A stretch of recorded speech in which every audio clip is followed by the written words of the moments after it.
Olá, bem-vindos ao Viver Sustentável. O tema do programa de hoje é mudanças climáticas. A população continua crescendo, mas o sistema natural da Terra não.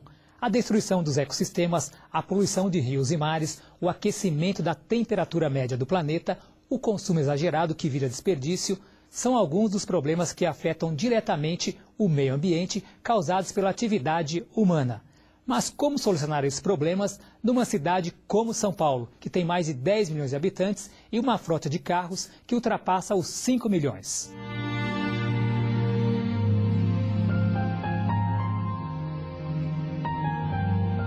Para benefício da sociedade e da natureza, foi aprovado na Câmara Municipal de São Paulo a lei que trata das mudanças climáticas.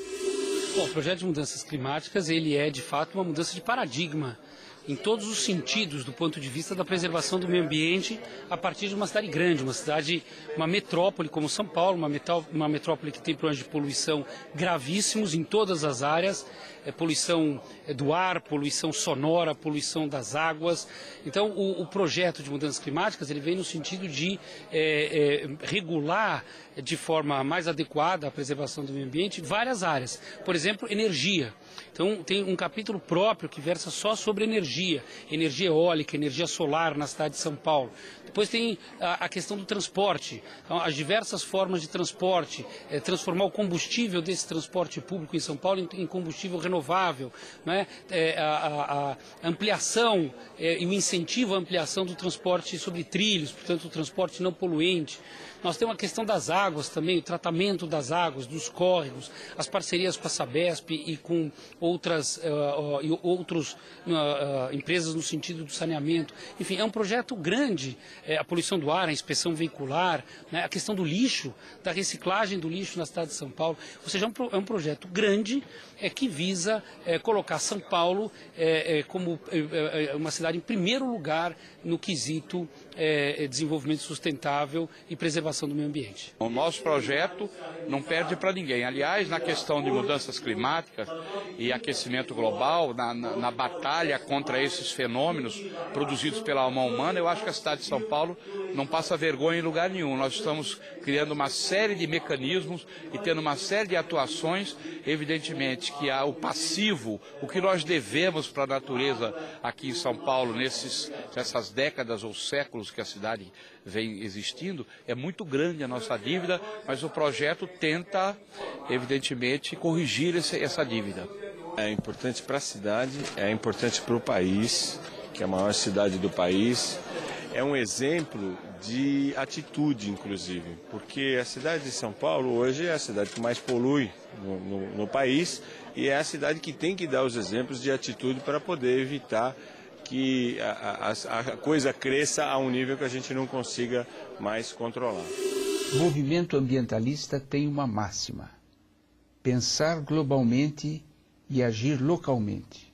Agir localmente é agir nos municípios, agir em cada local. Os Estados Unidos não ratificaram o protocolo de Kyoto, ou seja, não assumiram compromissos, metas de redução de gases do efeito estufa. No entanto, diversas cidades norte-americanas e diversos estados assumiram estas metas e já estão reduzindo as suas emissões. Aqui no Brasil ocorre o mesmo. O governo federal ainda não aprovou uma política nacional de mudanças climáticas.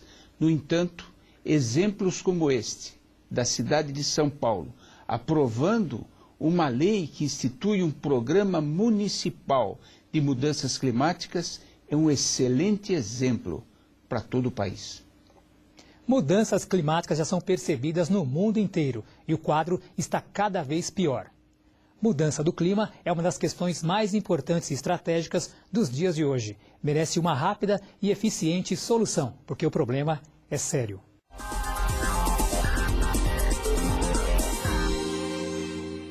Um estudo realizado pelo Fórum Humanitário Global revela que cerca de 315 mil pessoas morrem por ano em decorrência das mudanças climáticas, causadas pela fome, doenças ou desastres naturais.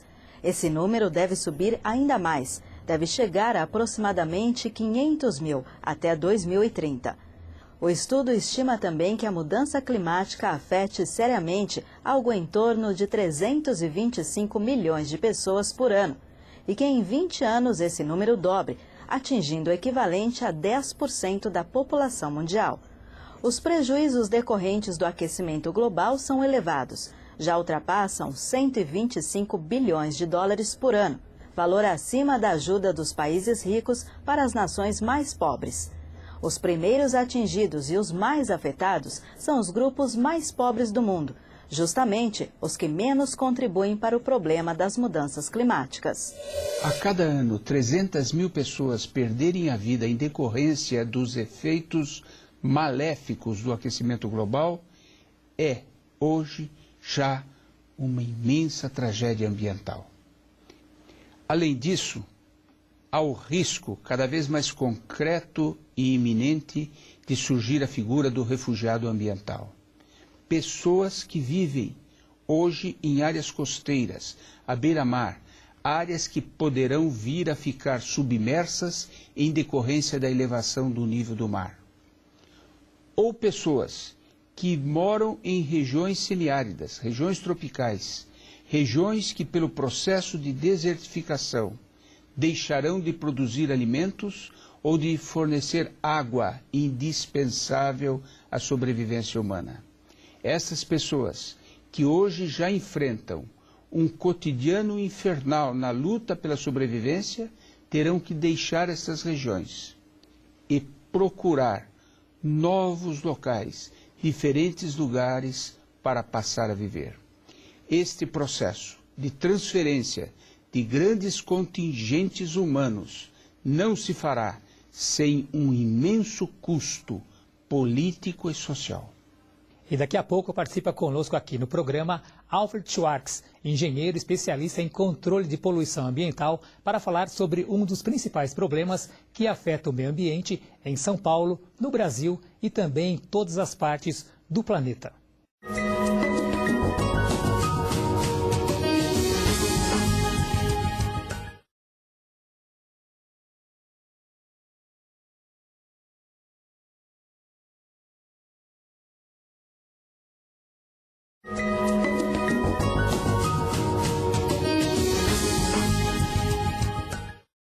O Viver Sustentável está de volta com o tema Mudanças Climáticas. E para falar sobre esse assunto, recebemos em nosso estúdio Alfred Schwartz, especialista em poluição ambiental. Alfred, um prazer tê-lo aqui conosco. Prazer todo meu, Pedro. Recentemente foi aprovada aqui na cidade de São Paulo a lei sobre mudanças climáticas. Um dos pontos daí da lei é a questão dos veículos, um dos poluidores aí aqui da cidade de São Paulo. O que você tem a dizer sobre esse ponto?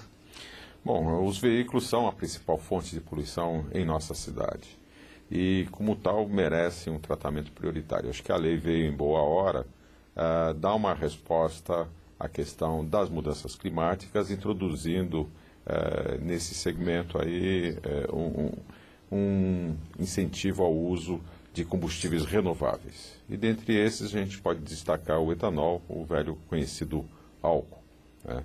Agora, além disso, a lei também aborda a questão da inspeção veicular. É uma questão muito importante, na medida em que nós temos aí milhões de veículos que hoje circulam em condições inadequadas de manutenção. Alfred, São Paulo é uma bolha de calor. Uma bolha de calor e uma bolha de poluição. No entanto, nós sabemos que o álcool tem dado uma contribuição extraordinária para diminuir o efeito estufa. Permitiu que substituíssemos completamente o chumbo tetraetila, altamente tóxico, na mistura à gasolina. Substituíssemos o MTBE, que causa grandes problemas ambientais, percolando e contaminando os aquíferos. O que falta hoje para estender essa mistura obrigatória de álcool à gasolina para outros veículos, para diesel, para caminhões, para ônibus? Onde é que está o entrave?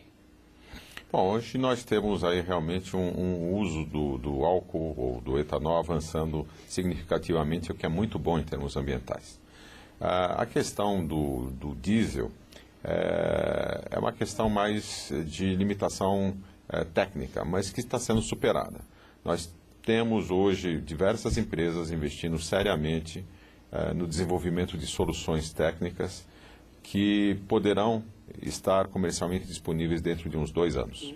Para a mistura do álcool ao diesel. Exatamente. Nós temos aí um interesse muito grande no uso de equipamentos agrícolas, colheitadeiras, tratores, caminhões, e que vão poder utilizar simultaneamente o diesel e o álcool no motor. Alfred. Serão veículos flex? Serão veículos bicombustíveis. Eles terão um sistema, diferentemente do veículo flex, onde o combustível fica armazenado no mesmo tanque. Esses veículos terão 2 tanques, um tanque para diesel e um tanque para álcool, e os 2 combustíveis provavelmente serão misturados dentro da câmara de combustão do motor. Alfred, como é que você vê o uso do diesel e gás natural em veículos leves? Olha, hoje eu vejo com muita preocupação. No caso dos veículos a gás, esse uso está sendo realizado através de kits de conversão. Esses kits, eles na verdade fazem com que o veículo use de forma ineficiente o gás, resultando em mais poluição. No que se refere aos veículos diesel, hoje no Brasil nós não temos esse tipo de veículo sendo comercializado. E ainda bem, porque tanto o nosso diesel é de má qualidade, como a tecnologia que estaria sendo disponibilizada para o consumidor hoje seria uma tecnologia não a mais avançada que existe no mundo e, portanto, teremos problemas ambientais, agravando já o quadro de poluição que temos aí nas grandes cidades. Ninguém discute, Alfred, a grande vantagem do álcool em relação à gasolina no que diz respeito à emissão de gases do efeito estufa. Tem um balanço extremamente positivo, uma eficiência energética positiva e também na questão das emissões de gás carbônico. A dúvida, a crítica que a gente escuta, no entanto, é se daqui a poucos anos, ou daqui a 10, 20 anos, vem aí o carro a hidrogênio, esses carros movidos a álcool, ou mesmo os flex, não ficarão todos obsoletos? Bom, também eu acho que essa tecnologia está sendo desenvolvida. Acho que nós vamos ver veículos a hidrogênio aí no mercado mundial aí nos próximos 20 anos. As previsões são de que será um nicho de mercado, porque o hidrogênio ainda não está plenamente desenvolvido como combustível. E eu acho que seria uma solução muito cara para países de desenvolvimento como o Brasil. O carro a etanol, o carro flex, na verdade uma ponte para a sociedade do hidrogênio, como muitos dizem por aí, né? E se for esse o caminho, o etanol também, como você bem lembrou, é uma opção interessante para a produção de hidrogênio, que pode ser produzido de forma embarcada no próprio veículo, transformando o líquido em hidrogênio, ou pode também ser postos, como se fosse um posto a gás, né? Mas eu acho que ambas as alternativas ainda demorarão para serem introduzidas no mercado. E quanto ao etanol de segunda geração, aí, o celulósico? Bom, o etanol de segunda geração, produzido a partir de bagaço da cana ou outros resíduos celulósicos, é uma opção que certamente virá antes do hidrogênio. Nós já temos aí no país diversas instituições e empresas que estão pesquisando essa questão. Isso certamente é bem-vindo na medida em que aumenta a produtividade da produção. Isso está em linha com a sustentabilidade ambiental e econômica, na medida em que a gente passa a utilizar menos terras para produzir mais etanol. É quando aquele preceito ecológico de menos significa mais passa a valer. Alfred, no caso das motocicletas que a gente vê inúmeras circulando na cidade de São Paulo, o que é que pode ser feito, na verdade, que deve ser feito para que ela também não continue aí causando poluição, como nos dias de hoje a gente percebe? Pedro, você tem razão. Hoje as motos que estão em circulação, elas são altamente poluidoras, né? Uma moto que está rodando aí hoje equivale mais ou menos a 10 automóveis, por mais incrível que pareça. Agora, a partir deste ano já entrou em vigor uma nova regulamentação reduzindo significativamente a emissão das motos, e nós temos uma grande novidade no mercado, que é a moto Flex, recentemente lançada pela Honda, que é a maior montadora mundial nesse segmento. E isso é certamente um alento, na medida em que essa moto, hoje, ela emite significativamente menos do que a mais restritiva legislação que existe no mundo para esse tema, que é a legislação europeia. E o Brasil segue exatamente essa legislação europeia. Então, esta eu acho que pode ser uma boa alternativa em médio prazo. Alfred, Estocolmo já tem ônibus movidos a etanol puro. O que falta para que a gente possa introduzir esses ônibus aqui em São Paulo? Falta alguma adequação tecnológica ou bastaria um decreto do prefeito para que gradativamente essa frota fosse sendo substituída? Estocolmo eu acho que é um exemplo a ser seguido. É uma cidade onde a população, onde o governo, onde a sociedade efetivamente tem um papel muito importante na implementação de políticas públicas sustentáveis. E esse exemplo agora está sendo devagarzinho transferido para São Paulo também. Nós já temos um ônibus que está em fase de demonstração, rodando com álcool. É uma tecnologia desenvolvida no Brasil, que depois foi aperfeiçoada na Suécia. Dentro de 2 ou 3 meses teremos um segundo ônibus. E o prefeito de São Paulo tem demonstrado um interesse muito grande por essa alternativa. É uma alternativa limpa, uma alternativa renovável. Hoje, esse motor desse ônibus é o motor mais limpo que existe neste planeta em termos ambientais. Eu acho que mais limpo que isso seria praticamente o motor elétrico. Mas pensando em motor a combustão, é a melhor alternativa. E certamente, se pudéssemos, o quanto antes, substituir o diesel, e repito, o diesel brasileiro ele é de qualidade inferior, produz uma emissão muito elevada, por soluções como essa, certamente a cidade teria muito a ganhar.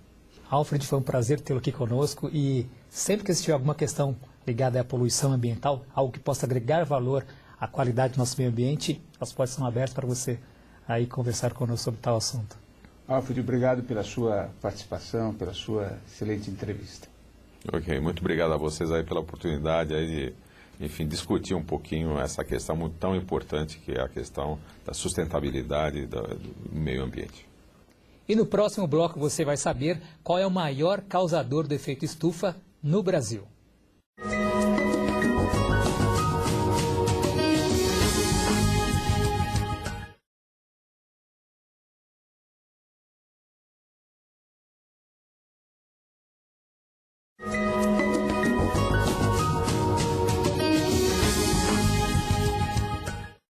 O aquecimento global é consequência da grande emissão de gases de efeito estufa na atmosfera.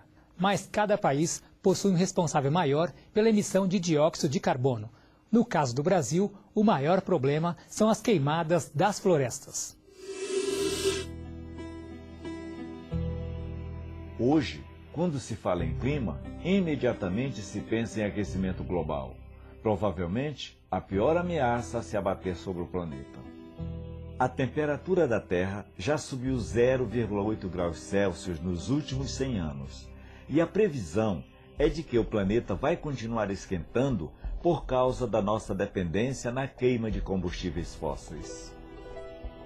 A queima de combustíveis fósseis libera gases que causam efeito estufa, como o gás carbônico ou CO2. O CO2, junto com outros gases, se acumula na atmosfera e retém a radiação solar, provocando o aquecimento global. O CO2 é produzido de várias formas. E, infelizmente para o Brasil e para a Amazônia, uma dessas maneiras é pela destruição das florestas. O Brasil é o 4º maior inimigo do clima no mundo. Portanto, é o 4º maior inimigo do nosso futuro. A principal causa das emissões brasileiras de gases que provocam mudança climática vem do desmatamento na Amazônia, cerca de 75% de desmatamento e uso do solo. As florestas tropicais, como um todo, contribuem com 1/5 das emissões globais. O clima está esquentando e o planeta está esquentando. Os impactos associados às mudanças climáticas são muitos e em algumas regiões serão catastróficos. Aumento do nível do mar, enchentes, secas, mais tempestades e furacões. Os cientistas estão cada vez mais preocupados com os problemas associados a um mundo mais quente.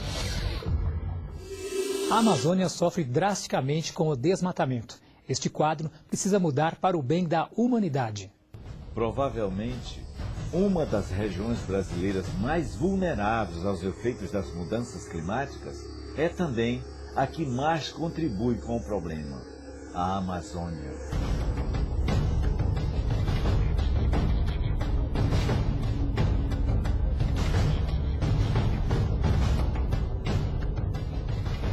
The forest also is related to climate because the forest is susceptible to climate change.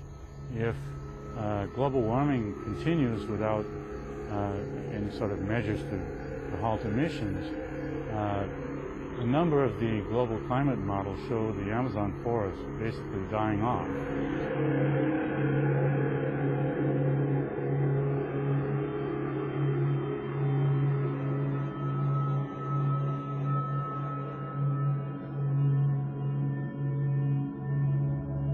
Modelos mostram, por exemplo, para o futuro que grandes áreas do leste da Amazônia poderiam ficar entre 40% a 60% mais seca e mais quente. And that would add to the global warming that's already occurring. You have a vicious cycle where it gets warmer, drier, more forest dies, it releases more gases, and makes it still warmer. So this adds tremendously to the warming. A seca que assolou a Amazônia em 2005, com impactos para mais de 250 mil pessoas, pode ser um presságio do que está por vir. And if that happens, you lose many things. You lose the water cycling functions of the forest, along with the biodiversity. Uma das coisas que tem se discutido é o tempo, quanto tempo. Então, considerando as evidências científicas, as discussões em todo o mundo, se estima que nos próximos 15 a 20 anos são chave.